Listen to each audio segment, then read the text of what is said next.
bienvenidos a un nuevo episodio de ACEMA Project. Hoy tenemos con nosotros al doctor Antonio Almagro y al doctor Paco Marto. Antonio Almagro es pediatra, Paco Marto es médico de familia y estamos encantados de poder contar con ustedes esta tarde para que nos habléis un poco sobre el daño cerebral en los niños, cómo prevenirlo, el desarrollo infantil, también en la edad juvenil y adulta. Y bueno, queremos también que nos expliquéis un poco primero de vuestras disciplinas, qué es lo que más os soléis encontrar y demás. Antonio, si tú quieres, iniciamos. Perfecto. Bueno, yo soy Antonio Almagro. Realmente, aunque mi especialidad es la gastroenterología pediátrica, pues sí que tengo bastante experiencia por las situaciones que me ha tocado vivir en consulta, pues con los pacientes con daño cerebral adquirido. Y eso pues me ha hecho entender la forma de ver al paciente de una forma diferente. Es decir, que hay que tener en cuenta que el paciente no es solamente la suma de sus partes, sino que hay que entenderlo como un conjunto, y eso tiene especial importancia cuando hablamos del daño cerebral adquirido y de la rehabilitación y lo que podemos hacer por el desarrollo de ese niño. Por lo tanto, pues encantado de estar aquí con vosotros. Antonio, ¿cómo es de frecuente encontrar niños con algún tipo de daño cerebral? Bueno, es bastante frecuente. Lo que pasa es que varía muchísimo digamos, la escala de gravedad del paciente. Cada vez, por la mayor edad a la que se tienen los hijos, fundamentalmente, pues tenemos más niños con daño cerebral adquirido por partos prematuros. Estamos hablando de prematuros, entendiéndolo como el niño que nace antes de la semana 37, ¿vale? Sobre todo prematuros extremos, con menos de 32 semanas de gestación. La ciencia ha avanzado muchísimo y nos permite pues, sacar adelante a esos niños, pero es verdad que a un cierto coste, que es que después hay que rehabilitar a esos niños, hay que ponerlos en programas especiales, que tengan un abordaje multidisciplinar con muchas especialidades para que salgan adelante y luego en un futuro pues tengan un desempeño y una adquisición de competencias pues adecuadas y que en muchas ocasiones, casi en todas, por gracias a Dios, pues muy similar al niño pues que no ha tenido pues esas dificultades al nacimiento. Porque de cierto modo en realidad pasa un poco como pasa en la edad adulta también, ¿no? Que tenemos tenemos mayor supervivencia de las personas que sufren daño cerebral, pero a nivel de secuelas es verdad que bueno, tenemos una cantidad de secuelas considerables que al final interfieren muchísimo en el desarrollo de su día a día.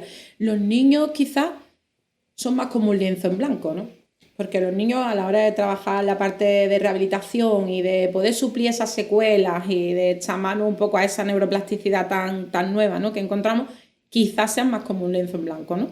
Totalmente. El concepto de neuroplasticidad es fundamental en el niño y es la piedra angular en la que se basan pues, todos los tratamientos de rehabilitación y para trabajar con ellos. Mientras que en la edad adulta, pues digamos que el sistema nervioso central ya tiene menos capacidad de regeneración y de adaptación.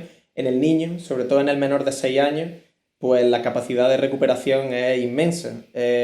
Ojo, con esto no quiero decir que más allá de la edad infantil no haya posibilidades de mejora, que las hay y muchas, porque no solamente interviene lo que son las neuronas, esas células que forman parte, ¿no?, del sistema nervioso central, sino que también hay otras estructuras que rodean a esas neuronas, sobre todo pues la glía, una serie de estructuras que hay, no vamos a entrar tampoco en eso, que sí que se pueden estimular incluso a través de la alimentación. Por eso yo aquí hago un llamamiento a la dieta mediterránea. Ahora vamos a entrar también en Perfecto, ese tema, perfecto. Ahí vamos a entrar, Me interesa. ahí vamos a entrar. Paco, desde tu perspectiva, lo que estamos hablando ahora mismo de temas secuelas, de ictus que están sucediendo ahora con mayor secuela porque hay mayor supervivencia, desde tu área, ¿qué observas principalmente? A diferencia de Antonio, nosotros las personas con daño cerebral adquirido que vemos adultos suelen ser o bien secundarios, como decía, la enfermedad vascular cerebral y tu hemorragia cerebral, y también cada vez más a traumatismo, procesos traumáticos, tráfico, etc., ¿no? Nosotros en el adulto, ellos también, ¿no? Trabajamos en un escenario que es complejo, ¿no? Porque está el paciente, que el paciente no es como, desgraciadamente, cada vez más, a lo mejor los médicos o en general los profesores sanitarios, que cada vez estamos más especializados, ¿no?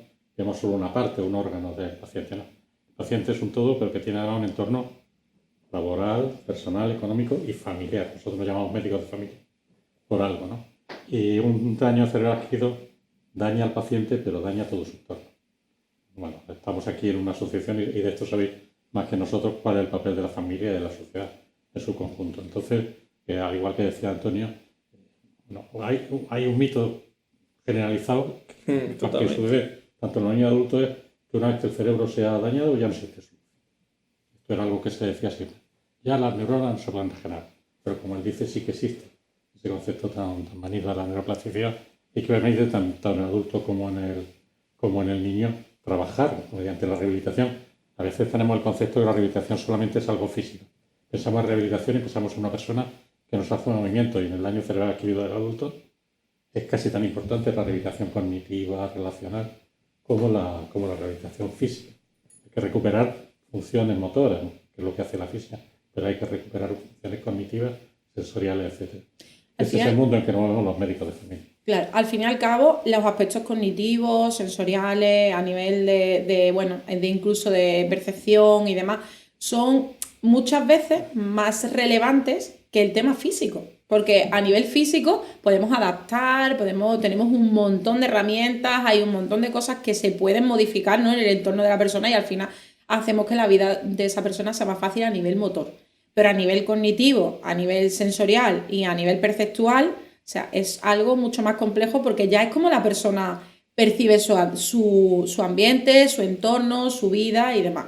Yo he oído a mis pacientes muchas veces decir que a lo mejor tienen una hemiparesia o lejía y decirme, prefiero recuperar el habla que el movimiento del brazo. Sí. Porque es mucho más importante para mí poder hablar con mis hijos, con mis nietos, que bueno, dentro de lo que cabe la suplencia física. Las dos son importantes, las dos son esenciales, pero a veces se nos olvida y pensamos siempre en la rehabilitación motriz. Es verdad que muchas veces el tema de la comunicación, tanto para los adultos como para los niños, es algo tan importante, porque al final la comunicación no se aísla del medio, ¿no? El tema de la parte más infantil es la comunicación, cómo se trabaja o en el caso de ver que hay mayor dificultad, cómo intentáis abordar ese, poder suplirlo desde la parte de pediatría. Bueno, cuando hay problemas de lenguaje, nosotros lo que intentamos es estimular pues, todos aquellos sentidos que se relacionan con el lenguaje, es decir, la estimulación, sobre todo hacer una estimulación temprana, porque como quiero dejar muy claro aquí, es cierto que aunque no me cansaré de decirlo, la recuperación siempre es posible, es decir, pues aunque tú, a pesar de que tenga el niño una edad más avanzada, sigue pudiendo recuperar mucho, cuanto antes empecemos mejor. Entonces, nosotros lo que hacemos desde atención primaria pues, es insistir en la realización de una serie de actividades, estimulación sobre todo a nivel familiar, porque esto, digamos que nosotros podemos derivar a unidades especializadas, pero en esa unidad especializada pasan, ¿cuánto? 1, 2, 3 horas semanales, pero la semana tiene 7 días y cada día tiene 24 horas. Entonces, lo que se hace en casa y lo que se hace ese resto de horas es muchísimo más importante que luego lo que se hace en esas instituciones especializadas, que ojo, es fundamental, pero a mí me gusta mucho recalcar a las familias que esas instituciones son un lugar de aprendizaje, que luego eso hay que aplicarlo en casa y que la semana no tiene los 2 días que el niño va a atención temprana o especializada, sino que tiene 7 días y que esto es un trabajo del día a día, unas veces más agradecido, otras menos, pero que el hecho de que el niño pues, pueda utilizar ese lenguaje, pues al final es lo que va a cambiar y el pronóstico y va a hacer pues, que el niño tenga unas condiciones de vida mejores y sobre todo pues que esa familia pues tenga una dinámica más normalizada que si por ejemplo pues el lenguaje está muy afectado. Claro, y para y a nivel social también. También. Que luego después tenemos esa parte de la inclusión en el entorno y a nivel educativo, a nivel social, a nivel tal, tenemos esa inclusión tanto a nivel de niños como a nivel de adultos, que luego esa inclusión realmente no se da y si hay problemas de comunicación se ve más agravada todavía, porque esas personas se vuelven completamente dependientes si no tienen recursos con los que comunicarse. O sea, ni para acceder al ocio, ni para acceder a ningún tipo de empleo. La parte educativa se ve muy, muy, muy afectada. Y al final, bueno, pues tenemos personas vivas, pero ¿con qué calidad de vida? Creo que en esos aspectos hay que mucho trabajar y abordar y seguir, ¿no?, luchando en esos aspectos. Y me gustaría desde la pediatría, porque claro, tenemos niños que nacen y ya, bueno, en el parto se complica y demás, pero es importante proteger el cerebro del niño desde que es niño. desde la pediatría, ¿nos puedes hablar primero, en un principio, del desarrollo cerebral del niño? Para que la gente entienda cómo ese cerebro se desarrolla y qué pasos va dando conforme va avanzando su crecimiento. Sí, mira, a mí en ese aspecto me gustaría derribar un mito con respecto a las etapas del desarrollo, las mal llamadas etapas del desarrollo, porque el neurodesarrollo es un continuo. Es decir, nosotros nos guiamos por una serie de ítems, que son los famosos hitos del desarrollo, el niño que cuando empieza a andar, cuando empieza a hablar, en fin, todos esos ítems, pero esto es un continuo. Es decir, no es que a cierta edad desarrolle una cosa, a cierta edad otra y entre medias no pasa nada, sino que todos van a la vez. Entonces, dejando eso muy claro, sí que se podría distinguir que hay como 4 etapas funcionales, digamos. Sobre todo está primero pues la etapa del neurodesarrollo más anatómica, más, digamos, pues, por no entrar en mucho detalle, pues la etapa en la que se desarrollan pues, los órganos del sistema nervioso, cerebro, cerebelo, médula espinal, nervios, todo eso, y que esa etapa pues tiene lugar a nivel del útero. Ya dentro de la madre pues se empieza la formación de esos órganos. Esto es muy interesante porque el neurodesarrollo empieza incluso antes de nacer. Es decir, ya hay mucho que podemos hacer por ese feto, que después será el bebé, como puede ser pues, cosas tan triviales como hablarle al futuro bebé, como probar distintos alimentos, porque se ha visto que esa conexión entre la madre y el feto es muy profunda y que luego se va a ver en un futuro. Entonces, pues bueno, muchas veces vemos que de madres que detestan ciertos alimentos, pues nacen niños que también lo detestan y a lo mejor es por no haber hecho ese esfuerzo durante el embarazo, ¿no? Luego la segunda etapa sería la etapa del neurodesarrollo más motor, que va desde el nacimiento hasta aproximadamente a los 3 años y que es la etapa de máximo desarrollo. Por eso yo hago mucho hincapié siempre en la precocidad, en hacerlo pronto, en empezar a rehabilitar pronto. En esos 0 o 3 años pasamos de un niño que a duras penas pues, no sabe hacer prácticamente nada, simplemente puede llorar ante cualquier estímulo, a un niño que con ya 3-4 añitos pues ya pues, sabe manipular objetos, dice frases más o menos complejas, incluso pues ya tiene capacidad pues, de contener esfínteres, o sea que es una etapa de máximo desarrollo y en la cual pues donde tenemos que maximizar nuestros esfuerzos para conseguir pues, el objetivo que tengamos. Luego después podríamos determinar una siguiente etapa que es ya la de adquisición del lenguaje y conocimiento del medio, que va de los 3 a los 10 años aproximadamente, en la cual pues, el niño pues, aprende a dominar el lenguaje y aprende también pues, a relacionarse, ¿no? con el mundo que le rodea. Digamos que ahí es donde el niño pues, ya empieza a saber qué está pasando aquí, ¿no? Y la última etapa, que es la que particularmente a mí más me interesa porque ha pasado muy de puntilla históricamente, es la etapa del neurodesarrollo de la identidad, que es la etapa famosa de pubertad, adolescencia, adulto joven, una etapa que siempre ha pasado desapercibida, ¿no? Como que ha pasado más de puntilla, el adolescente como que se la ha dejado un poquito de lado, nadie se ha preocupado mucho en entenderlo y es una etapa fundamental porque se está desarrollando una estructura que es el córtex prefrontal, que es donde se desarrolla el pensamiento crítico. Ese pensamiento crítico que nos va a acompañar toda la vida y que va a hacer pues, que tengamos juicio y que seamos pues, adultos, como se ha dicho de toda la vida, de provecho, ¿no? Entonces es tan importante pues, cuidar esta etapa y darle la importancia que se merece, pues haciendo pues, hincapié en las medidas de prevención, evitar tóxicos, evitar el exceso de pantallas, que ya hablaremos largo y tendido de eso, entraremos porque está muy, muy en boga. Entonces, bueno, pues yo desde aquí quiero romper una punta de lanza pues, a favor de cuidar a nuestros adolescentes a esa edad perdida. Es importante, porque es verdad que la etapa adolescente que no están ni aquí ni allí, como yo digo, no están ni en la parte de niños, ni en la parte de adulto, sí que es verdad que el adolescente hay muchas veces, o sea, como padres, todos los que somos padres y hemos pasado por la adolescencia de los hijos, sabemos que es muy difícil de entender, porque es verdad que ahí ellos quieren entenderle el mundo a su manera, y hasta qué punto no es bueno darle o tanta pauta o tanta firmeza o dejarlo un poco ser más libres para que puedan equivocarse en cierto modo, claro, siempre controlando hasta cuándo, pero es verdad que la adolescencia es una cosa que está ahí como en el aire. Es muy verdad que no nos damos cuenta y la adolescencia está en el aire. Sí. Para los sanitarios, el problema que fundamentalmente, históricamente hemos tenido con los adolescentes es que enferman un poco por otras causas. Claro. Y entonces vienen poco a las consultas. Y entonces perdemos el seguimiento, perdemos la evolución, perdemos cómo se están integrando en el medio. Y la adolescencia tiene, aparte de lo que comenta Antonio, tiene otro valor fundamental, que es la etapa en que fundamentalmente se adquieren los hábitos que nos van a acompañar el resto de la vida. La iniciación a una nutrición adecuada, la evitación de tóxicos, no ya estamos pensando en drogas, sino en alcohol, tabaco, etcétera, muchas veces la iniciación de esos hábitos en la adolescencia, ¿no? Ahí parece que los sanitarios estamos un poco más relegados porque realmente tenemos poca relación con estos usuarios porque prácticamente son personas muy sanas, ¿no? Ahí tienen más hincapié el papel de la familia, de los iguales, de los amigos, etcétera. Y ahí yo creo que es donde la familia está más perdida. Porque al final, en esa etapa, es cuando la familia tiene más incertidumbre y más dudas a la hora de llevar al adolescente.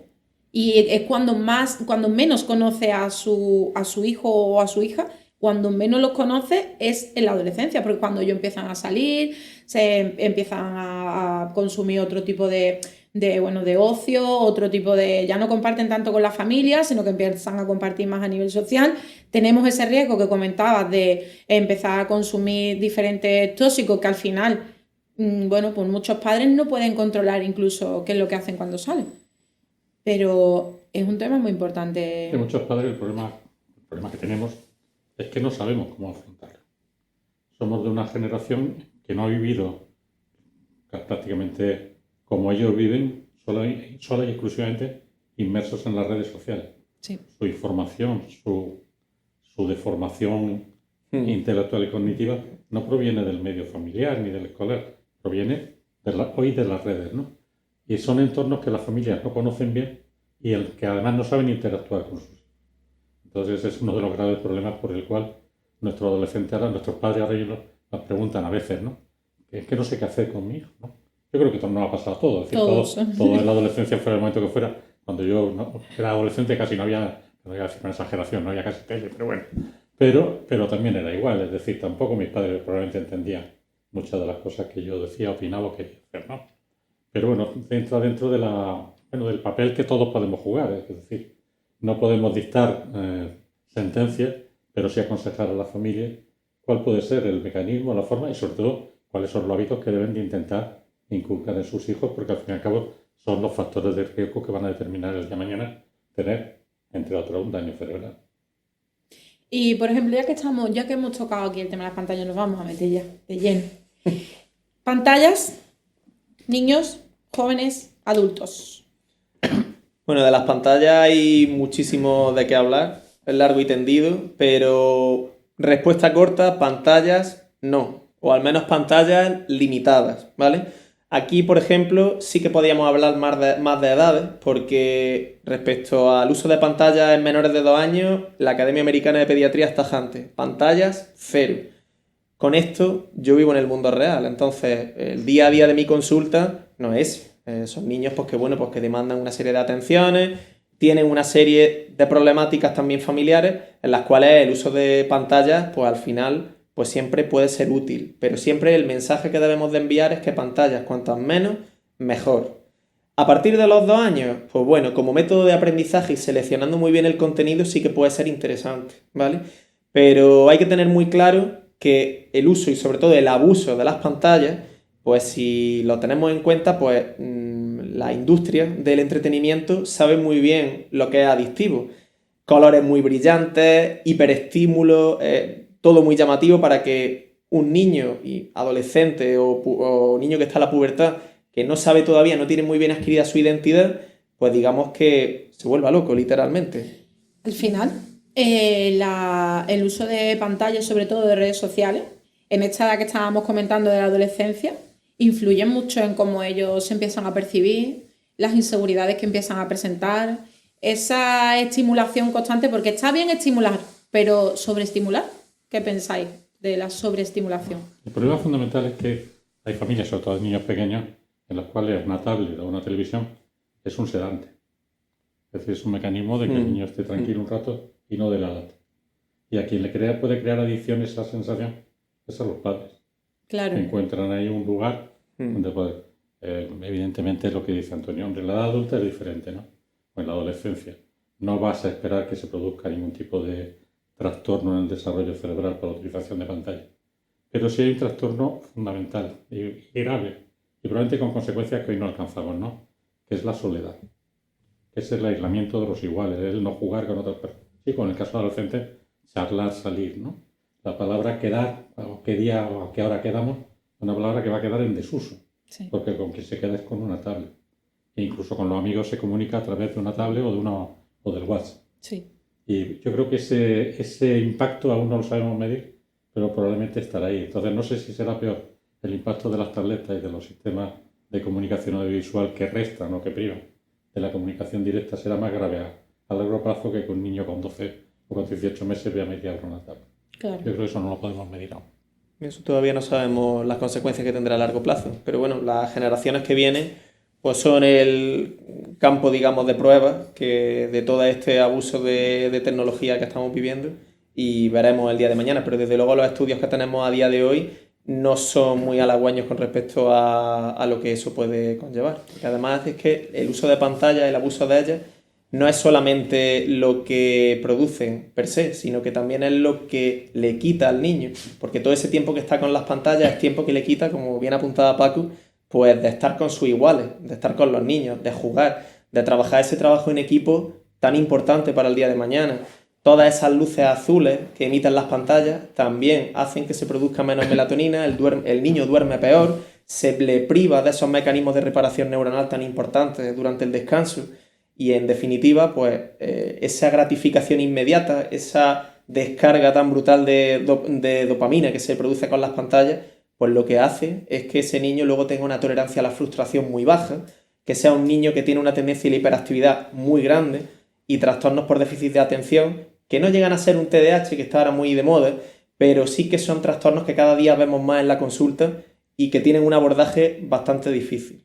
También es que como tenemos esa forma de redes también, ¿no? Que es como vídeo corto, vídeo corto, vídeo corto, Eso vídeo es. corto, vídeo corto. Al final tu atención no aprende a enfocarse en Eso nada. Está completamente dispersa y cuando quieres centrarte en algo, yo creo que pasa hasta en los adultos. Cuando consumimos demasiadas pantallas, nos pasa igual. O sea, ya la concentración que tú prestas, te cuesta más trabajo centrarte o te cuesta más trabajo sentarte a leer un libro si haces un consumo así de pantalla, porque son cambios muy rápidos y estimulaciones muy rápidas al Además, la cerebro. industria lo sabe porque un contenido prolongado engancha menos que tic de 15 segundos con determinado tipo de chiste, etc. ¿no?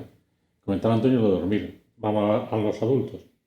Dormir bien es uno de los factores fundamentales para prevenir que el cerebro funcione adecuadamente. Es un factor protector. Y es curioso porque hay muchas personas que vienen y nos preguntan que no duermen bien, pero no duermen bien porque se acuestan con un teléfono en la mano. Y la atención que están prestando, como antes decía en el caso de los niños, a la pantalla les impide que el ciclo normal del sueño se desencadene. Y luego nos acuden a la consulta y es curioso encontrarnos personas bastantes que se toman un hipnótico para dormir y después de tomarse el hipnótico se ponen a ver la tablet. No Que a al leer un final- libro, sino a leer o a ver una aplicación determinada. Y claro, están haciendo un pan con una torta, ¿no? Es un oxímoron, Claro. hipnótico y tablet, ¿no? Y es uno de los consejos, es decir, no, a la cama se va a leer, pero a la hora de dormir, cero pantalla. Es que yo creo que también la parte de la higiene del sueño, la gente la tiene muy, muy mal conocida. O sea, las personas, por general, la población tiene muy mal conocida la higiene del sueño. El hacer una preparación al sueño, el preparar la habitación, la temperatura, el de estar tranquilo o hacer una lectura así antes de dormir. ¿No? El proceso de dormir es un proceso. Y yo creo que hoy en día el proceso de dormir, la higiene del sueño, como que no se conoce. La gente, al final, ¿no? Algunos de ellos, ¿no? Piensan que el sueño debería ser un interruptor que se activa mecánicamente, me duermo y cuando lo desactivo me despierto. Y no es así, como bien decía. El dormir se necesita un mecanismo, no se puede dormir. Alguno habrá, pero se puede dormir en medio de una discoteca con un volumen de la Claro. música en determinados estímulos luminosos, ¿no? Pues igual es casa cuando tú te vas a la cama. ¿No? Y desde luego, lo peor para dormir es un estímulo intenso, auditivo, sonoro. Claro, para poder coger el sueño, ¿verdad? Y en el tema de los niños, para dormir, Bueno, en el tema de los niños, pues a colación de lo que ha dicho Paco, es que realmente esa higiene del sueño, esos hábitos se adquieren desde la infancia. Es decir, yo recibo muy frecuentemente pacientes en consulta, pues que me refieren a los padres que el niño no duerme, no hay manera de dormirlo, no hay manera de dormirlo, y la forma más rápida de diagnosticar lo que pasa es preguntar qué hacen los padres, ¿no? claro. Tan fácil como eso. Pues ya al preguntar, muchas veces, pues bueno, pues refieren el padre que se acuestan a las 12:30, que el niño está con ellos mientras hay pantallas con luces fuertes. Entonces, el tema de la higiene del sueño hay que trabajarla desde muy pequeño, ¿vale? Es fundamental, pues, tomar medidas como, por ejemplo, como bien apuntaba Paco, pantallas por lo menos 1 hora antes de dormir suspendidas, evitar luces fuertes, utilizar luces tenues. A los niños les encanta la rutina, pero siempre digo a los niños, pero que esto se aplica a adultos perfectamente. La rutina, hacer todos los días lo mismo. Al sueño le encanta la rutina, hacer siempre lo mismo. Intentar exponerse a la luz natural, ¿vale? Para producir esa melatonina natural que producimos y en parte pues nosotros conseguir normalizar los ritmos circadianos que en el ambiente en el que vivimos de luces artificiales pues es tan difícil de mantener, ¿no? Y como bien apuntaba Paco, el sueño es factor protector prácticamente de todas las enfermedades del mundo moderno y eso desde muy pequeño aplica. Y por supuesto eso afecta al neurodesarrollo de forma capital. También tener en cuenta que durante el sueño se produce una cantidad sustancial de hormonas del crecimiento que intervienen en una cantidad de procesos impresionantes, no solo en la estatura, sino también pues, en la maduración de los órganos del sistema nervioso central y también durante la noche, digamos que es cuando pasa el basurero del cerebro, digamos que todos los productos de desecho del cerebro se eliminan y esos productos de desecho persisten durante toda la vida. Niño que no duerme mal y se van acumulando, pues no sabemos el día de mañana por las consecuencias que eso a largo plazo pueda tener. Entonces, Claro. esto hay que trabajarlo desde muy pequeño. Al final es eso, ha resumido muy bien, al final conforme has ido hablando, ha resumido muy bien al final ese tipo de hábitos, haber resumido en general los tipos de hábitos con referencia al sueño, cómo son de nocivo y cómo el cerebro al final sí que se ve afectado realmente, tanto por un consumo excesivo de pantalla, una sobreestimulación, o sea, dopamina, sin parar, bueno.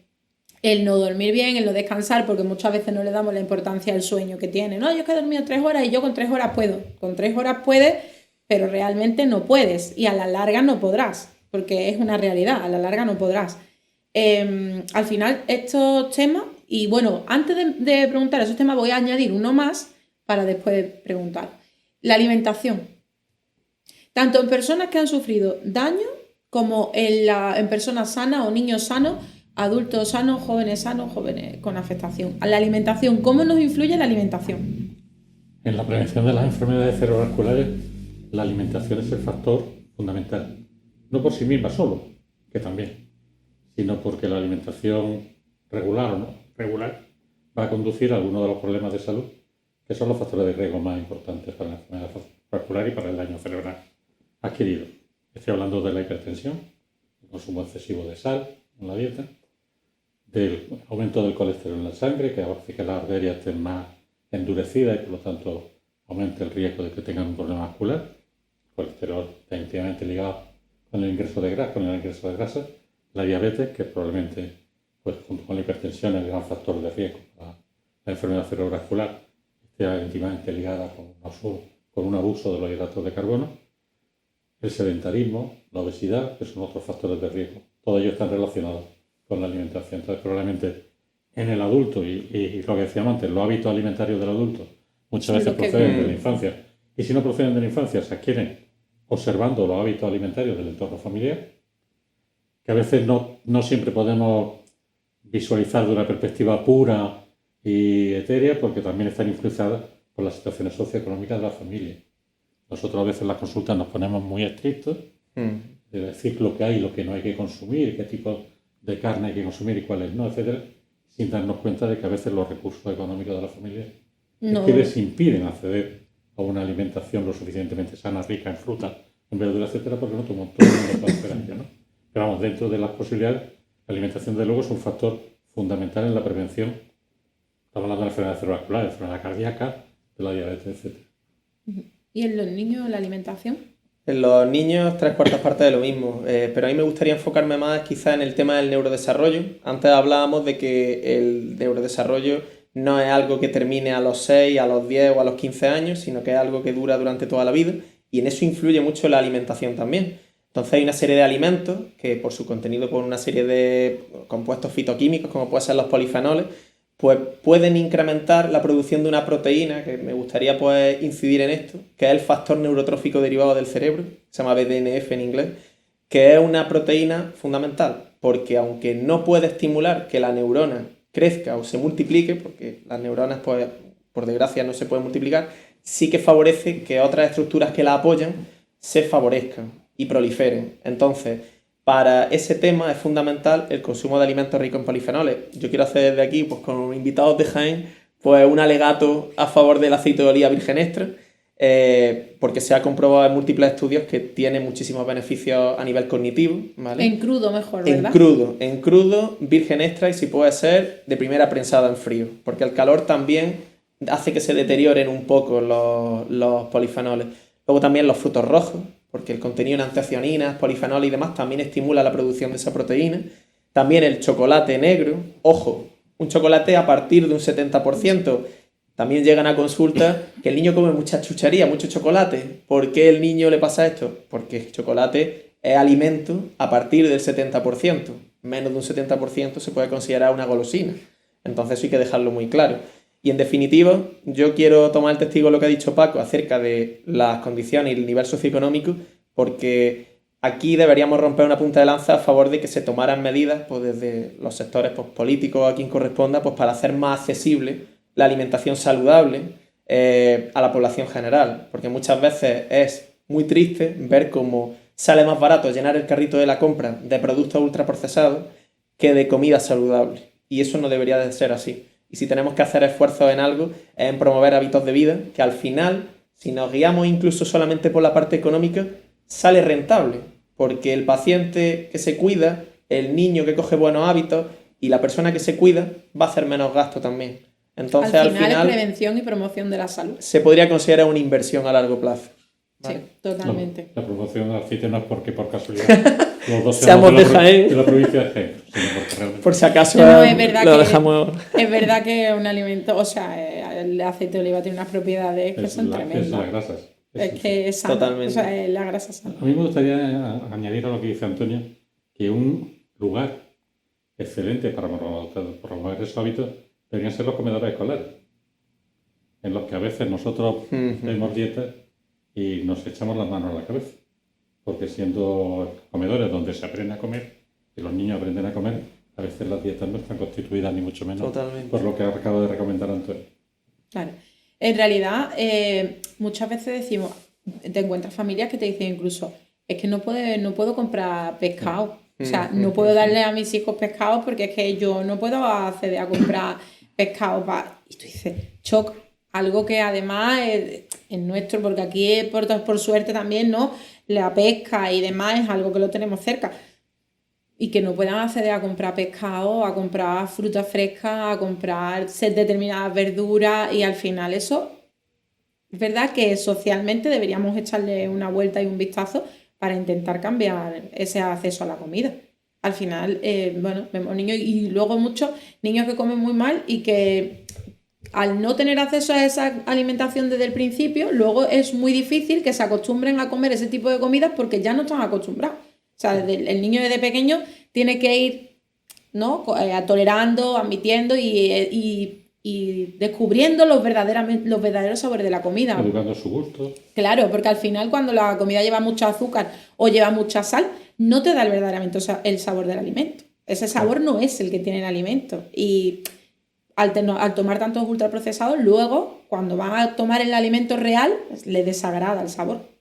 Volvemos a lo que hablábamos antes, de que realmente la industria, tanto del entretenimiento como de la alimentación, sabe muy bien lo que engancha. Claro. Y realmente si educamos a ese niño a alimentos hiperpalatables, a alimentos que tienen sabores que no encontraríamos de forma normal en la naturaleza, pues luego cuando ese niño pruebe un alimento natural, pues no le va a saber a nada, no lo va a querer. Entonces, también hacer hincapié en que no es casualidad que de familias que son todos más rellenitos, pues los niños también lo sean. Y no tiene tanto que ver con la genética, que también, sino por el entorno obesogénico que rodea a esa familia. Entonces, por eso es tan importante pues, promover políticas que ayuden a la buena toma de decisiones en la cesta de la compra, que es tan importante. Y eso que comentas del pescado aquí en Málaga, pues la verdad que a mí me parece un crimen, pero eso también pasa en Jaén con el aceite de oliva, con esos precios. Pero bueno, también pasa. También es verdad, eso es así. Es así. Y como recomendaciones a la familia cómo proteger de alguna manera a nuestros hijos, no, porque nosotros cuando somos padres tenemos hijos, lo primero que es proteger a nuestros hijos. Luego, sin embargo, hay una cosa que socialmente está pasando, que es que tú quieres proteger a tus hijos, pero al final no los proteges en salud, que es lo primordial. Como desde, y en la edad adulta, cuidado, digo los hijos y también digo desde la edad adulta los padres, porque también las personas en la tercera edad también encontramos, y eso en atención primaria lo veis constantemente, proteger en general lo que es la salud. La protección de la salud, estamos mucho por proteger bueno, que mi niño tenga todo lo que quiera para que a nivel social esté bien incluido, que bueno, también os preguntaré un poco por ese tema, ¿vale? Pero para que mi hijo esté bien incluido en la sociedad, pues que lo tenga todo, que vaya a la última, que tal y cual, pero luego lo intentamos proteger en esos aspectos que realmente si trabajásemos en otros ámbitos desde la infancia no serían tan importantes el darle la importancia de quererse incluir a proteger su salud. O sea, los padres no tienen ese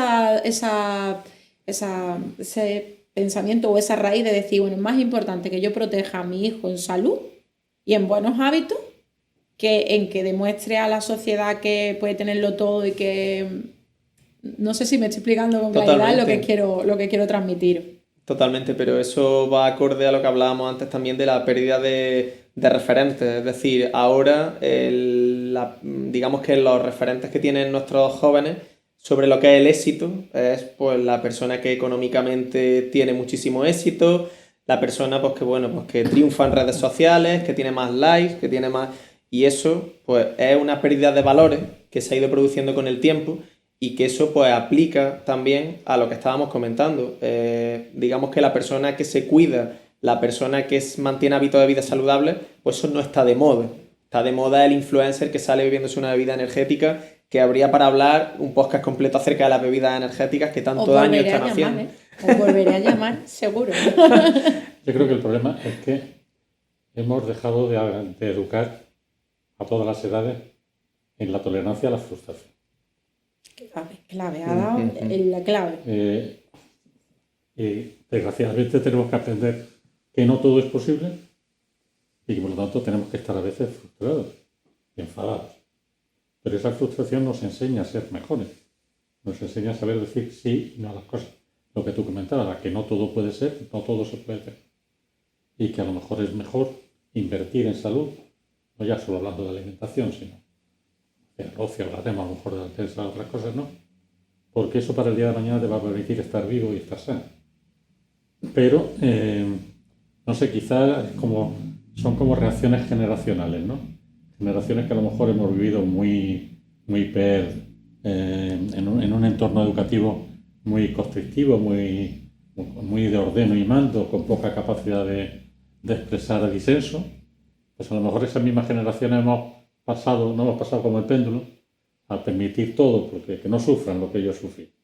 Y ese no sufran lo que yo sufrí ha hecho que a lo mejor nuestros hijos, que a lo mejor son los padres ya de mis nietos o de nuestros nietos, pues hayan sido excesivamente permisivos y no hayan enseñado a sus hijos, no les hayamos dicho no las veces suficientes, porque ese no era bueno para su desarrollo y para su vida, ¿no? Y yo creo que ahí la sociedad va dando como bandazos, ¿no?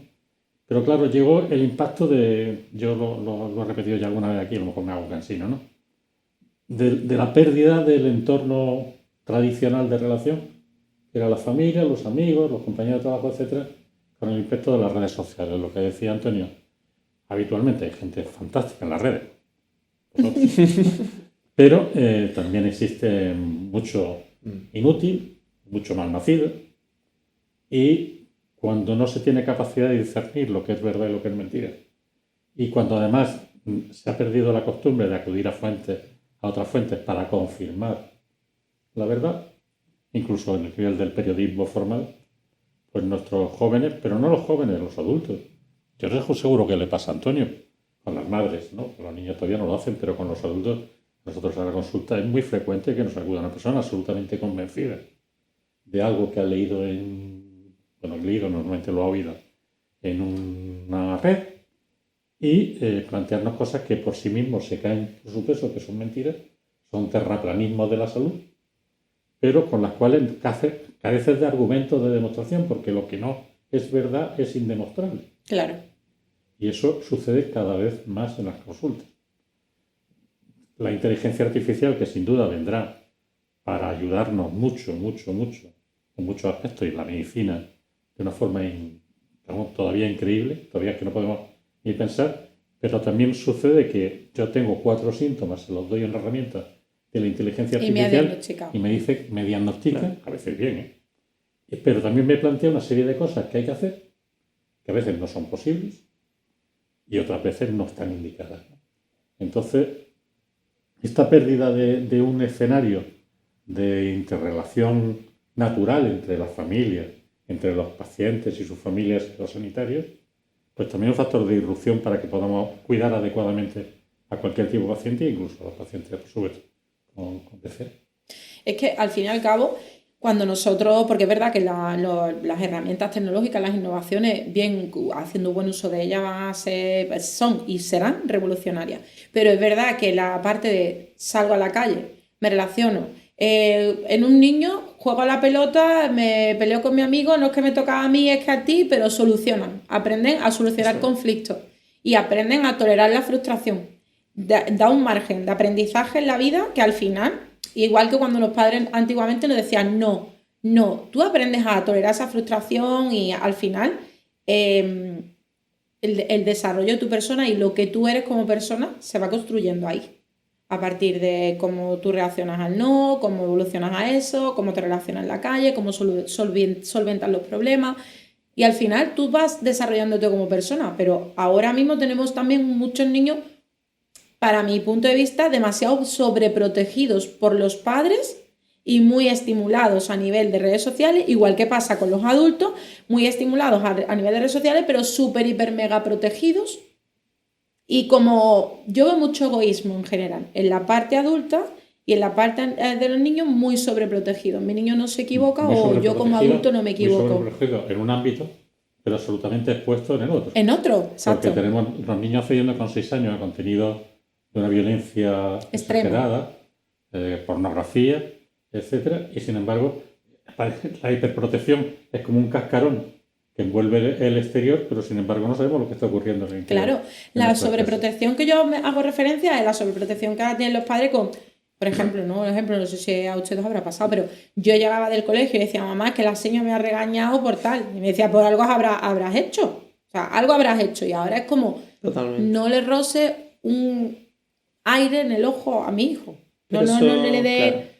Pero eso en parte es por la pérdida de las figuras de autoridad. Eso se ve muchísimo en la docencia, que nosotros también tenemos contacto en la pediatría mucho con los docentes, y nos refieren los docentes que digamos que hoy en día se le presta más atención a lo que dice el niño que lo que dice el docente. Ojo, hemos pasado de un sistema en el cual lo que el docente decía, eso iba a misa, eso era algo inquebrantable, algo que tenía que ser la verdad, y ahora se ha pasado al extremo opuesto. Yo lo que propongo es que se llegue a un término intermedio, ¿no? Que haya un poquito de grises en este mundo. Entonces, no puede ser que el alumno siempre lleve la razón, al igual que no era normal que el profesor siempre llevara la razón. Exacto. Entonces, estamos perdiendo las figuras de autoridad que a ciertas edades son tan necesarias. A los médicos nos pasa algo eso parecido. Claro. Se va a decir. Nosotros hemos pasado en no demasiados años de un ejercicio de la medicina absolutamente paternalista, todo para mi paciente, pero sin contar con el paciente. No cuento con tu opinión ni te pregunto si te parece bien o no. Yo te quiero, te adoro, te quiero cuidar y lo voy a decir todo por ti. Hemos pasado, afortunadamente, por una revisión de esa situación paternalista a una situación de contar con la autonomía, con la opinión del paciente, de su participación, de su consentimiento y además de ser un equipo terapéutico, el paciente, el médico y a veces su familia, ¿no? Pero a nosotros en el ejercicio práctico no sucede lo mismo que Antonio. Sí. Es decir, esa pérdida de ese médico venerable. Yo he conocido médicos que ponían la mano para que se la besaran cuando yo era pequeño, ¿no? Esa aberración yo la he visto, ¿no? Pero hemos pasado a otra situación en la cual nosotros no pedimos que se nos respete también como personas, por supuesto, sino por el papel que desempeñamos. Y que nosotros lo que estamos intentando es salvaguardar y mejorar la salud del paciente, con las herramientas y las posibilidades que tenemos dentro de un sistema en el que trabajamos, ¿no? Y esa situación que viven los docentes, pero también lo viven probablemente los policías y los jueces, yo creo que es una situación que está en el ámbito general, ¿no? Sí, porque además yo creo que también eso viene muy determinado también por el tema que has hecho referencia antes, ¿no? Los autodiagnósticos en casa y al final las recomendaciones que encuentran por internet, muchas veces van al médico y salen y dicen, eso no, Esto no es lo que me ha dicho Google. Claro, esto no es lo que me ha dicho Google. Google lleva la razón. Y al final es verdad que esas cosas se notan. O sea, a la hora de... Así es. Se notan y por otro lado, y puede parecer un chascarrillo lo que voy a decir, a veces nos asustan porque es que hay momentos en que la inteligencia artificial saben más que nosotros. Claro. Y entonces también es cierto que vienen pacientes muy bien informados y que te plantean esto, te quedas un poco, ¿no? Lo de la inteligencia artificial, como dice Antonio, daría para 16 podcasts, Sí, ¿no? sí. Porque el impacto que va a tener en la vida en general en las personas con daño cerebral va a tener un impacto tremendo, ¿no? Y va a modificar completamente todo el mundo de la atención sociosanitaria y sanitaria en general, ¿no? Pero volviendo al tema original, que quería decir una cosa que se me ha olvidado. Fijaros que estamos poniendo estigma a algunas cosas y a veces las cosas no son sí o no, sino que pueden ser complementarias. Porque, por ejemplo, nosotros las personas adultas, sobre todo las más ancianas, que han tenido un problema de salud y tienen un daño cerebral adquirido, les recomendamos mucho que asocien las dos cosas, las herramientas tecnológicas y el contacto personal. A los pacientes les decimos que tienen que cogerse una tabla y hacer unas tablas de ejercicio, porque estimular el cerebro es fundamental para bajar el cerebro, vamos a decirlo así, ¿no? Para recuperar funciones, pero que otra recomendación imprescindible es el contacto social. El que esté en la calle, que esté en la vida, porque la vida sucede no en una casa, también, ¿no? Pero hay vida en otros sitios, ¿no? Que tiene que hablar con sus amigos, que tiene que comunicarse, y que al tiene final... que ver la tele.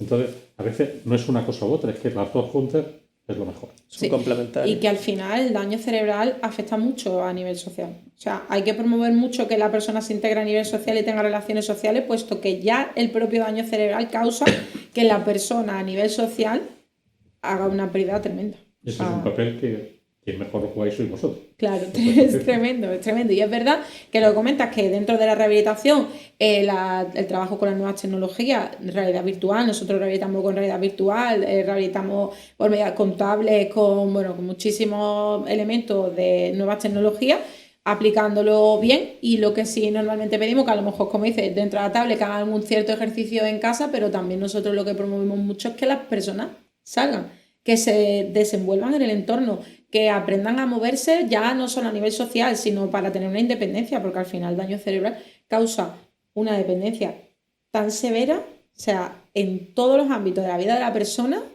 que eso hay que trabajarlo. Ustedes, desde la perspectiva de la medicina, ¿cómo guiáis a esa familia y a esa persona, en los casos adultos o en los niños también, muy importante, cómo hacéis entender lo que le está pasando dentro de su comprensión y demás? ¿Cómo recomendáis a ese paciente, a esa familia, el día a día? Porque ustedes estáis al pie del cañón también diariamente. Nosotros trabajamos, yo creo que son 4 misiones las que tenemos fundamentalmente. La primera es muy clínica, ¿no? Es aquella que termina, que comienza con el diagnóstico y que termina cuando se plantea un plan de tratamiento. A veces, normalmente, esta primera parte se hace en el hospital y los pacientes se sienten huérfanos de repente cuando salen del hospital, se van a casa y parece que ya todo termina. El proceso termina. Y normalmente el proceso en ese momento empieza. Ahí hay 3, como yo decía, 3 fases más. Una, la primera, que es la que antes Antonio hacía mucho hincapié en la información. La información veraz y clara. Sin crear ni falsas expectativas, pero tampoco sin poner cortapisas. Es decir, tener la seguridad de todo lo que puede suceder e informar. Informar y comunicar. Una práctica habitual y a veces inconsciente que solemos tener a veces los médicos, pero también otros profesionales, ¿no? Que cuando nos encontramos con una persona con daño cerebral adquirido, con determinados déficits de comunicación, también nos pasa, por ejemplo, mucho con las personas con discapacidad intelectual, ¿no? No nos dirigimos a ellas cuando hablamos. Nosotros hacemos mucho hincapié en eso. Nos dirigimos al familiar o al acompañante y se deben de sentir como un mueble, ¿no? Por algunos que no son capaces, no tienen capacidades cognitivas y será necesario utilizar un interlocutor, pero la comunicación e información al primero que le tiene que llegar es al paciente. Sí. y luego a su familia, porque ahí viene la tercera. La tercera es instruir a la familia en los cuidados. Nosotros desde el sistema llegamos, como decía Antonio, muy limitadamente a poder prestar los servicios necesarios para la rehabilitación y la reintegración social. Bueno, y no llegamos ya, porque aquí estamos hablando en Málaga, en una gran ciudad. Si nos traspasamos a un pueblo de nuestra provincia en la sierra, pues las dificultades para acceder a un sistema arreglado, y al final es la familia la que en gran parte va a asumirlo. Y una familia que viene determinada más por unas circunstancias socioeconómicas, porque si tiene recursos podrá utilizar recursos privados de apoyo, pero si no los tiene van a cargar con ellos. Entonces, la segunda parte de información y comunicación es lo que hace familia. La tercera, el seguimiento. Y el seguimiento incluye, también lo que decía muy bien Antonio, nosotros a veces somos como los gestores de los recursos, sobre todo en primaria, ¿no? Porque somos los que vamos a decidir cuando un paciente tiene que volver a la revisión en especialista, cuando necesita un terapeuta ocupacional, logopeda, un rehabilitador. Y esa parte, un poco de instrumentación, es la nuestra, ¿no? Y la tercera, la del seguimiento, ¿no? Y la última fase que nos queda un poco es la de movilizar o invitar a la familia y al paciente a que busquen recursos que no sean exclusivamente sanitarios, sino sociales. Hay pacientes que habrán perdido el trabajo, que tengan dificultades para volver al trabajo. Habrá pacientes que tengan dificultades para moverse por la ciudad. Y ahí está el papel de la familia y, segundo, el de las asociaciones. Y cuando te encuentras en una situación tan aguda como esta, de salir de un hospital con un ictus, a veces no te acuerdas o no conoces que existen otros recursos. Y también tenemos un papel, que este era el cuarto que yo decía, que es de abrir una ventana y decirle, oye, que fuera del hospital y del centro de salud hay vida.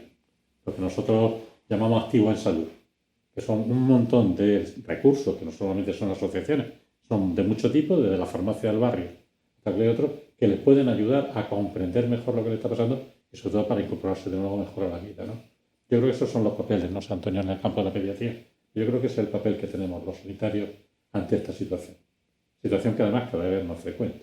Sí, porque además cada vez eso tenemos más casos de ictus, tenemos más casos de traumatismos craneoencefálicos, porque además los accidentes, ya no solo de tráfico, de tráfico con coches, motos, el tema patinetas y demás, en gente joven, niños jóvenes y demás, también lo tenemos muy en auge ahora Ya lo mismo. mencionó, pero la seguridad es otro elemento fundamental de aprendizaje y de hábito.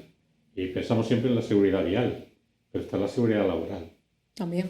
En personas mayores es fundamental la seguridad en el ámbito de la casa. Reducir el riesgo de caída. Riesgo de caída, barandillas, elevadores. Es decir, todo ese conjunto es otro factor fundamental de trabajo y de creación de hábitos, ¿no? Pero, como bien dice, los pacientes que sufren un ictus suelen tener una edad avanzada, en general, pero nos encontramos cada vez con más personas con daño cerebral adquirido en la juventud o en una edad muy, muy temprana de la vida, por eso por un accidente de tráfico, por un accidente laboral, y es otro campo a trabajar. ¿Y desde la pediatría? Desde la pediatría, pues, aparte de lo que ha comentado Paco, pues yo creo que poco que añadir. Por darle un enfoque un poquito más pediátrico, yo siempre puedo insistir en los mensajes que he dicho antes, que sobre todo que la semana tiene 7 días, no los 2 días que van a la unidad especializada. Y como bien dice Paco, pues nosotros somos al final desde atención primaria gestores de los recursos que tenemos y nosotros tenemos a nuestra disposición no solo desde el sector público a los equipos y unidades de atención temprana infantil, ¿vale?, que cubrirían hasta los 6 años de edad, sino también asociaciones como la vuestra para poder cumplir ese mensaje, que al final los recursos del sistema son limitados y al final se tienen que complementar, pues, por ejemplo, con asociaciones como la vuestra, pues para, digamos, pues para potenciar pues esa ventana de trabajo que tenemos al máximo, ¿vale? Yo la verdad que desde aquí me gustaría lanzar un alegato, si se puede, con respecto, por ejemplo, a los equipos de atención temprana, porque es una queja muy generalizada de mis pacientes y me consta que de todos, que es que quien ha dicho que el desarrollo neurológico del niño termina a los 6 años para que llegue hasta ahí la atención temprana. Bueno, y aquí quería hacer yo una puntualización ahora que lo hice. Tenemos un problema grave. O sea, eso además lo comentaron una de las asociaciones en una reunión de participación ciudadana. Los niños, por ejemplo, cuando ya no solo hablamos del daño cerebral, sino en el autismo, por protocolo por las escalas estandarizadas y demás, para hacer un diagnóstico de un niño con autismo, ronda los 5 años. Y la atención temprana está hasta los 6. Así es. Entonces, que esa familia, cuando tiene encima el diagnóstico, porque antes a lo mejor hay algunas cosas que a nivel privado pues puede ir observando, o que los mismos pediatras vais avisando de que hay cositas, ¿no? Que mira, pero hasta que no hay un diagnóstico no hay una derivación. Y si esa derivación no existe, o sea, si el diagnóstico lo tengo a los 5 y la atención lo tengo hasta los 6, ¿qué pasa con mi hijo después? Más con un autismo. Ahí está la importancia de empezar a trabajar lo antes posible, de la precocidad, de no esperar a esos diagnósticos para empezar a trabajar. Yo no necesito un diagnóstico de un trastorno de espectro autista para empezar a trabajar esas habilidades lingüísticas, esas habilidades sociales. Si no es por la vía pública, pues por la vía de asociaciones e incluso por la vía privada, si es preciso. Además que muchas veces ustedes, los pediatras, o sea, veis cosas que os llaman la atención desde muy pronto. Así es. No podéis hacerlo, o sea, estandarizadamente hasta esa edad, pero veis cosas de antes. O sea, os llama la atención y a los padres nos llamáis. O sea, porque yo, por ejemplo, pongo el caso de mi hija la mayor, y ella a los 8 meses no se mantenía bien sentada y movía mucho las manos y los pies. Y el pediatra me dijo, hay que tener un poquito de ojo aquí. Hay que tener un poquito de ojo aquí. ¿Cómo va evolucionando la niña? Después, verdad que evolucionó bien, o sea, no tuvo problemas y demás. Pero os dais cuenta de cosas que a lo mejor los padres no perciben y dicen, oye, ojo, cuidado aquí, vamos a mantenernos. No alertamos, pero sí avisamos de que algo hay ahí. Entonces, esa estimulación o esa atención podría empezar antes y, bueno, y resolver también muchos problemas, porque al final el autismo, o sea, luego lo tenéis en pediatría y en la edad adulta también los veis y es una situación compleja. Sí, el tema del autismo es cierto que, como siempre, el diagnóstico precoz es fundamental. Nosotros desde atención primaria pues aplicamos una serie de escalas, como puede ser la MCHAT, que para diagnosticar pues de forma lo más precoz posible el autismo, que ya desde los 18, 24 meses pues se podría diagnosticar. El problema es la burocracia, claro, que después hay que seguir para llegar a un diagnóstico en firme y bueno, pues poder recibir las pertinentes ayudas y demás.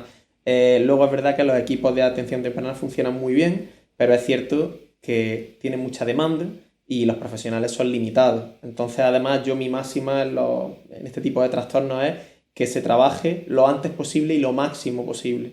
Entonces, siempre y cuando los recursos lo permitan y demás, no solo me vale ser un sujeto pasivo de la asistencia sanitaria, es decir, yo puedo tomar dos actitudes con esto. Me limito a lo que me manda mi pediatra y a ir a mis sesiones, o yo me implico en casa, yo busco asociaciones, yo implico a mi niño con otros niños que tengan esa problemática para que se relacione. Digamos que tomar una actitud proactiva ante la situación de daño neurológico o de patología neurológica que pueda tener el niño. Entonces eso es algo que, más que centrarme en lo que se hace concretamente en la pediatría, que creo que eso pues bueno, pues es algo más académico, quiero dejar esos mensajes muy claros porque pueden ser la diferencia y tienen un valor pronóstico fundamental en cómo va a ir ese niño. Esos valores son, para mi punto de vista, bajo mi punto de vista del aspecto de rehabilitación, que es el que yo trabajo, creo que eso es lo más importante. Al final, entender cómo hay que actuar cuando te pasa es clave. A mí es como ha dicho Paco. Cuando salen del hospital salen con un desconocimiento, o pasa en las familias que tienen un niño, o pasa en personas adultas, salen con un desconocimiento. Bueno, sí, me ha pasado esto, me han explicado que me ha pasado esto, pero yo ahora salgo y ¿ahora qué? ¿Ahora qué con mi hijo? ¿Ahora qué con mi familia? Dos preguntas. Bueno, la primera es una pregunta que no tiene respuesta. ¿Por qué me pasa a mí? Total. Y segundo, esto es el fin del mundo. Total. Y ambas preguntas tienen una respuesta menos dolorosa cuando se hacen en el ámbito, en compañía de otras familias que viven la misma situación, que han vivido la misma experiencia y que pueden servir de guía, de mano y sobre todo de amparo, pero también de un mecanismo de comunicación, de compartir inquietudes y de compartir soluciones a los problemas. Por eso es tan importante y por eso nosotros en general siempre abrimos los ojos a las personas y a las familias que han sufrido cualquier tipo de eventos, que acudan a un entorno donde puedan sentirse acompañados. Es que yo creo que además la atención primaria, la atención que da ustedes, la primera atención que se da y la primera y la última, porque es verdad que la especialización es en momentos clave, ¿no? En algo más cardíaco, pues cardíaco, tal.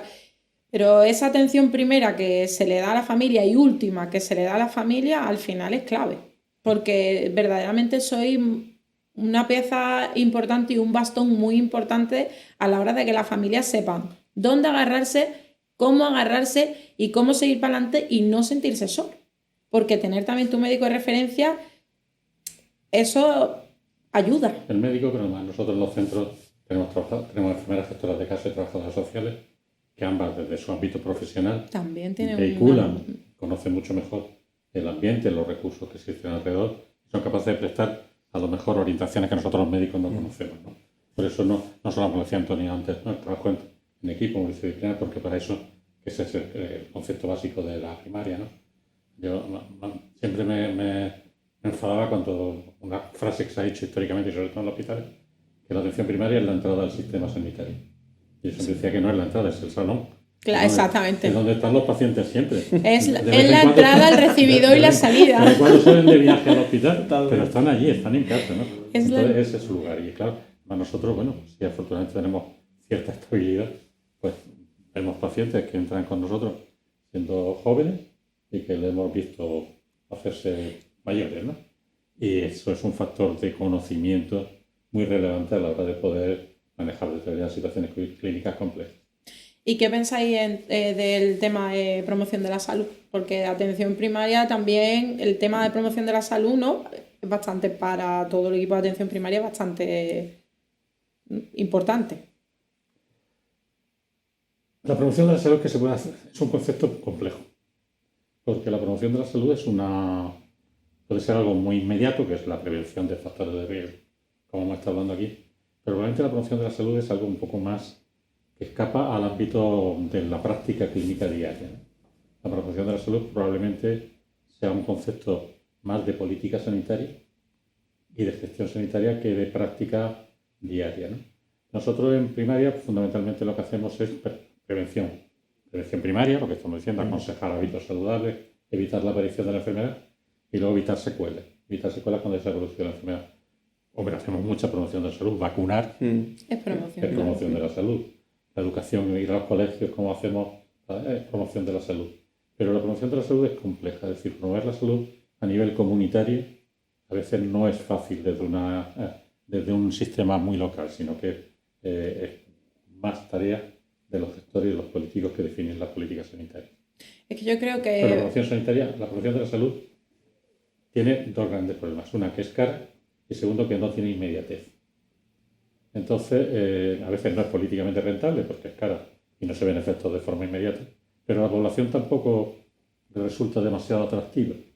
Me parece más importante que me curen la gripe que me eviten que tenga la gripe. Claro, pero si a lo mejor se cambiase esa perspectiva de forma de ver la promoción de la salud desde que somos pequeños y lo implantáramos, al final, como dice Antonio, al final el primero te parece caro, pero al paso de los años te va a parecer económico, porque cuando tú arraigas bien desde chiquito, el arbolito desde chiquito, arraigas bien esa promoción de la salud, al final el resultado es mejor, pero es verdad que es algo que, bueno, que no está... Intentamos final, que esté en nuestras manos de alguna manera, pero claro, no lo está. Al final es una inversión a largo plazo y yo la verdad que soy partidario de abogar porque justamente estos referentes de los jóvenes y demás, a través de redes sociales y de otros medios de comunicación alternativos, pues sería bueno que los jóvenes tuvieran otra clase de referentes que digamos que nos echaran un cable, por decirlo de alguna manera, pues en estos ámbitos. Y en ese aspecto, pues la cosa está avanzando, porque yo cada vez me encuentro más con compañeros de profesión que, aparte de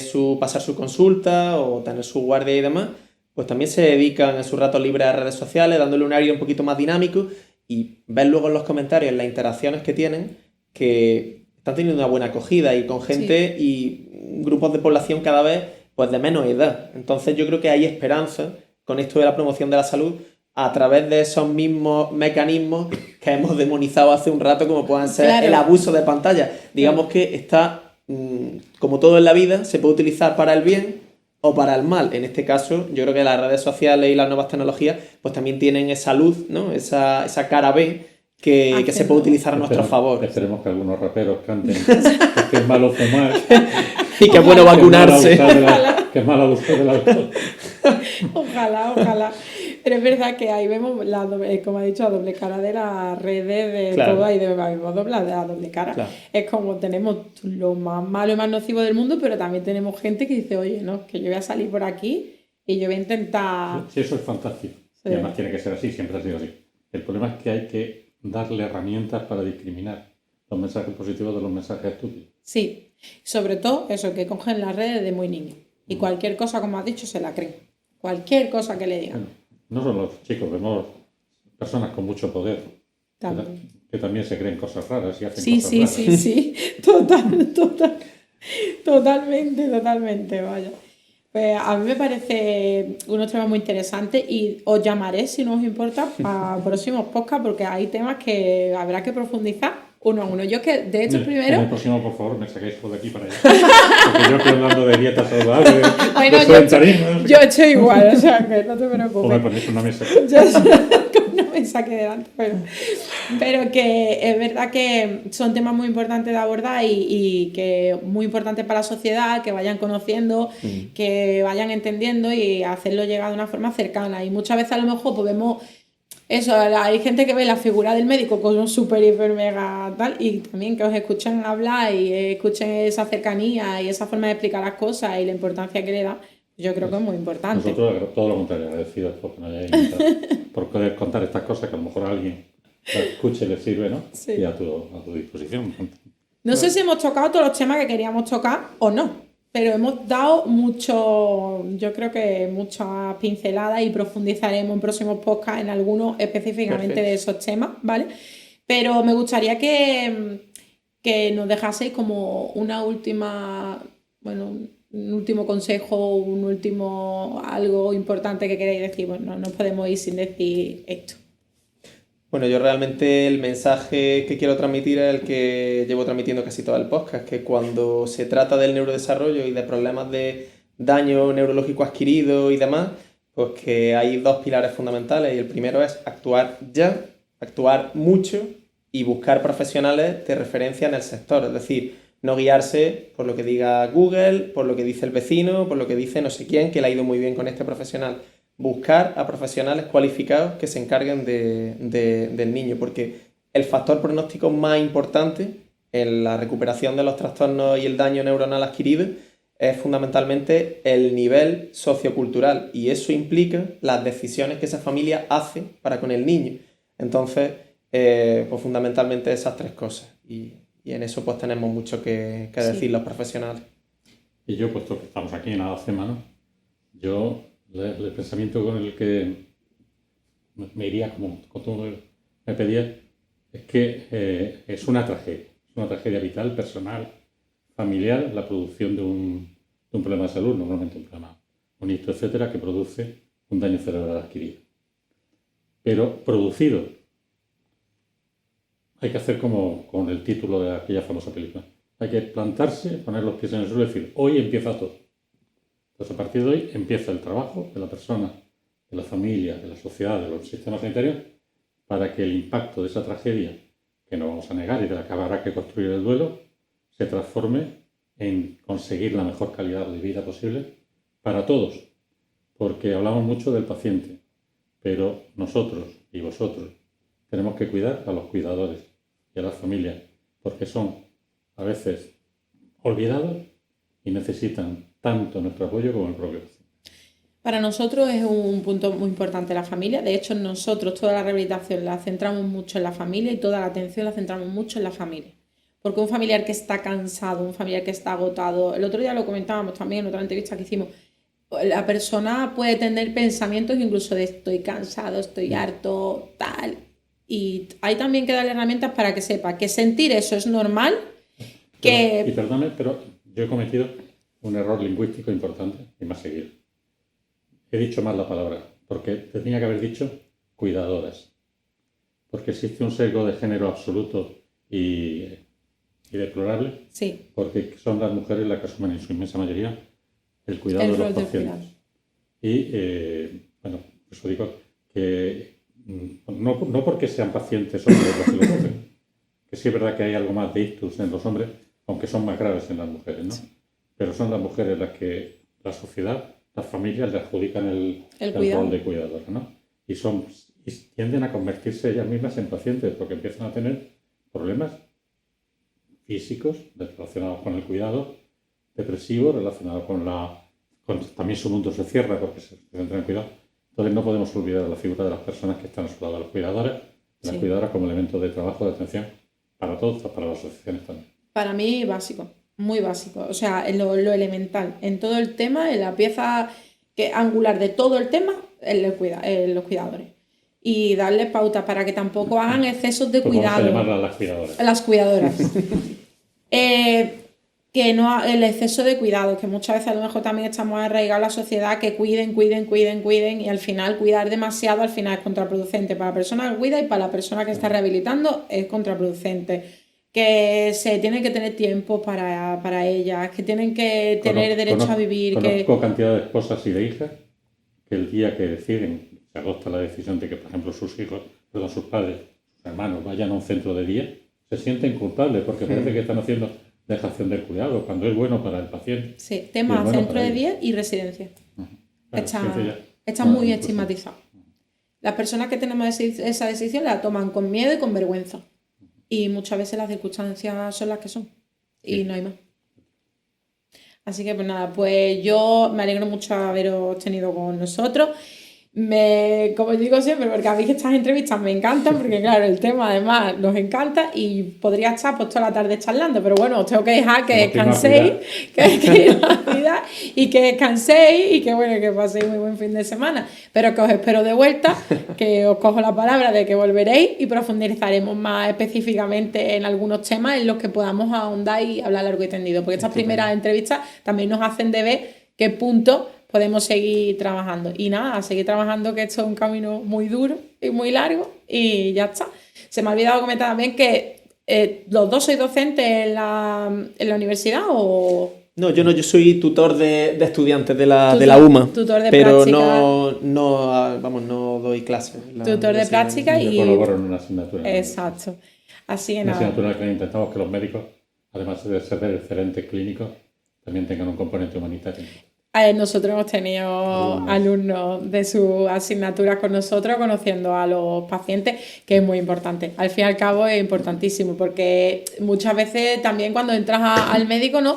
Te dice, ay, el médico, y te descompone, porque te dice, a ver qué... Y no, o sea, también hay que humanizar esa parte y que entienda, y lo que has dicho es muy importante. Que eso sí me gustaría antes que te fuera que me lo dijera, el comunicar con la persona que está afectada. Que muchas veces se nos olvida de comunicarnos con la persona que está afectada, pero que está ahí, o sea, sigue siendo persona, al final no tenemos que dejarlo a un lado. ¿Y en los niños? En los niños pasa absolutamente igual, porque al final es que le suele ocurre incluso al niño que no tiene ningún tipo de daño neurológico. Parece que el niño está aparte, el niño nunca forma parte de la conversación y hay que hacerlo partícipe, hay que hacerlo pues partícipe de lo que estamos hablando y de todo lo que sucede a su alrededor. O sea, al final, unos términos adecuados para ello. Yo creo que nos dice que psicológicamente hay estudios que demuestran que los niños que saben y entienden por los procesos que van a pasar, ¿no? Yo lo vi eso durante la carrera y sobre todo en niños que habían padecido procesos oncológicos, que aquel niño que conocía lo que iba a pasar y qué tratamiento se le iba a dar, tenía mucha...